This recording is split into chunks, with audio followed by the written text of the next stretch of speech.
कहते हैं वक्त के साथ हर चीज बदलती है और अब यही बात जापान पर भी लागू होती दिख रही है।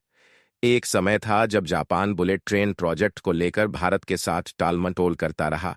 लागत बढ़ाने की कोशिशें की गईं और एक के बाद एक बहाने बनते रहे। लेकिन अब तस्वीर बदल चुकी है। ताज़ा रिपोर्ट्स के अनुसार जापान अब भारत को 2 बुलेट ट्रेन की सीरीज बिल्कुल मुफ्त देने जा रहा है और यह फैसला जितना चौंकाने वाला है उतना ही रणनीतिक भी। Mumbai Ahmedabad high speed rail project की शुरुआत साल 2013 में हुई थी, जब भारत और जापान के बीच एक समझौते के तहत 508 किमी लंबा बुलेट ट्रेन कॉरिडोर बनाने का ऐलान हुआ। जापान ने इसके लिए 81,000 करोड़ रुपए का बेहद सस्ता सॉफ्ट लोन 0.1% ब्याज दर पर देने की पेशकश की थी। प्रधानमंत्री नरेंद्र मोदी और जापान के तत्कालीन प्रधानमंत्री शिंजो आबे के बीच यह डील भारत जापान संबंधों का बड़ा मील का पत्थर मानी गई।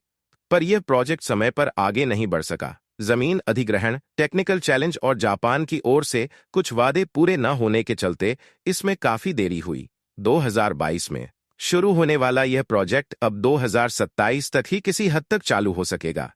इसी बीच भारत ने भी बुलेट ट्रेन टेक्नोलॉजी में आत्मनिर्भर बनने की दिशा में तेजी दिखाई। जनवरी 2025 में चेन्नई की इंटीग्रल कोच फैक्ट्री ICF ने हाई स्पीड स्वदेशी ट्रेन के निर्माण के लिए टेंडर निकाल दिया। इससे जापान को यह आभास हुआ कि भारत अब उनकी तकनीक पर निर्भर नहीं रहने वाला। यहीं से खेल पलट गया। जापान ने त्वरित कदम उठाते हुए भारत को 2 बुलेट ट्रेन सीरीज E5 और E7 मुफ्त में देने का प्रस्ताव दिया।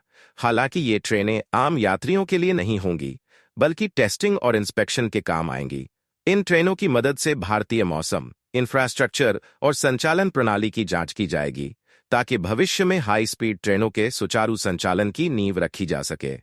गौरतलब है कि जापान आमतौर पर किसी भी देश को इस तरह की मुफ्त टेस्टिंग फैसिलिटी नहीं देता, लेकिन भारत के बढ़ते आत्मनिर्भरता के संकेतों ने जापान को यह निर्णय लेने पर मजबूर कर दिया।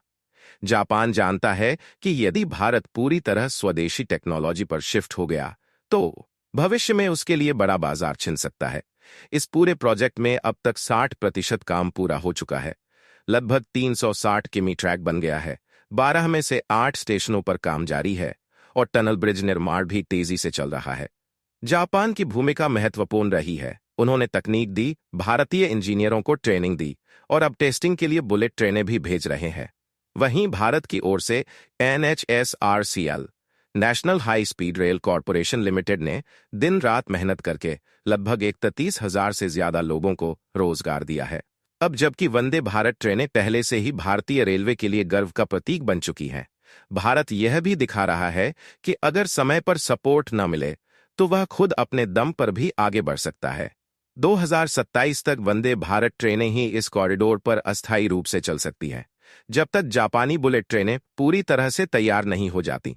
इस पूरी कहानी से यही साफ होता है कि जापान का यह फ्री ऑफर कोई दान नहीं, बल्कि एक सोची समझी रणनीति है, ताकि भारत के बुलेट ट्रेन प्रोजेक्ट में उसकी भूमिका बनी रहे और भविष्य में भी तकनीकी सहयोग बना रहे। आपको क्या लगता है, क्या जापान की यह रणनीति कामयाब होगी या भारत अपनी स्वदेशी ताकत से पूरी तरह आत्मनिर्भर बन जाएगा?